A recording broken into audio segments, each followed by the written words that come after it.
Terima kasih. Dari Ketua, soalan nombor 19. Terima kasih Yang Berhormat Datuk Yang Di-Pertua dan juga Yang Berhormat Air Putih atas soalan. Pertamanya, Yang Berhormat, saya ingin menyampaikan setinggi-tinggi penghargaan kerana Air Putih sewaktu menjadi Menteri Kewangan telah pun meluluskan 100 juta ringgit dalam bajet 2020 untuk pembinaan projek kabel kar bagi Bukit Bendera. Malangnya, kita semua tahu apa yang terjadi, pengkhianatan yang telah menjatuhkan Kerajaan Pakatan Harapan, dan antara mangsa kepada keadaan tersebut adalah projek kabel kar ini yang telah dibatalkan oleh Kerajaan Perikatan.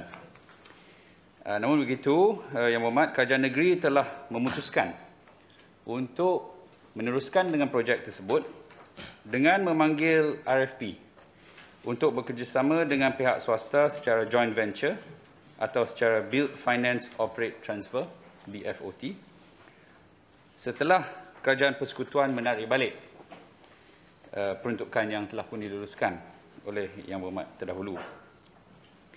RFP ini telah dipanggil pada 13 Januari 2021 dan tarikh tutup RFP adalah pada 30 November 2021. Proses penilaian sedang dijalankan dan akan dimuktamadkan. Hasil penilaian diangkat kepada Jawatankuasa Teknikal dan Jawatankuasa Pemandu berdasarkan garis panduan projek kerjasama awam swasta Negeri Pulau Pinang 2021. Tawaran kepada pembina yang berjaya dijangka akan dikeluarkan sebelum penghujung tahun 2022. Memandangkan projek ini merupakan projek BFOT melalui panggilan RFP, maka semua kos pembinaan dan operasi adalah ditanggung oleh pihak pembina yang berjaya. Dan untuk menjawab soalan Yang Berhormat, tiada peruntukan sama sekali yang diterima daripada Kerajaan Persekutuan. Terima kasih. Sila. Terima kasih kepada Yang Berhormat daripada Tanjung Bunga atas jawapan tadi. Tentulah dalam aspek ini, apakah syarat-syarat yang akan ditawarkan kepada pembina yang berjaya, kerana kos untuk kereta kabel ini saya rasa bukanlah kecil.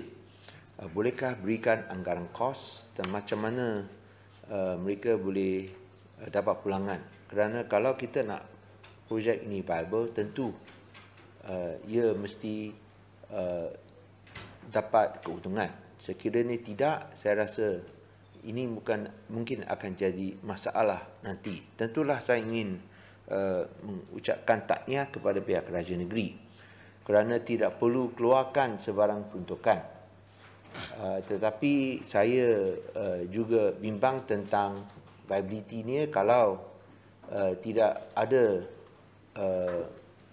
peruntukan, kerana kita tahu ia adalah satu sistem atau satu mod pengangkutan awam. Dan adakah ini viable? Dan yang akhirnya tentang itu harga dan juga peruntukan yang mungkin dikeluarkan, apakah langkah-langkah lain sekiranya ia tidak dapat dilaksanakan oleh pihak pembina? Sekian, terima kasih. Sila. Terima kasih Yang Berhormat atas soalan yang baik.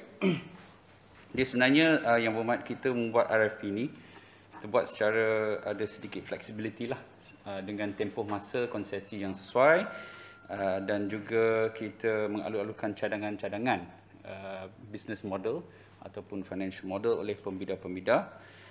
Mereka juga dibenarkan untuk menambah beberapa value add supaya mereka boleh dapat pulangan yang wajar dalam masa yang ditetapkan.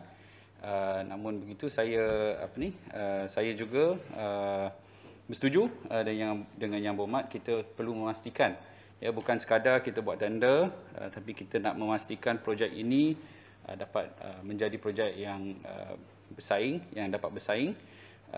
yang kompetitif, yang juga dapat dilaksanakan secara baik untuk kemaslahatan negeri Pulau Pinang, khususnya dalam industri pelancongan di kawasan tersebut.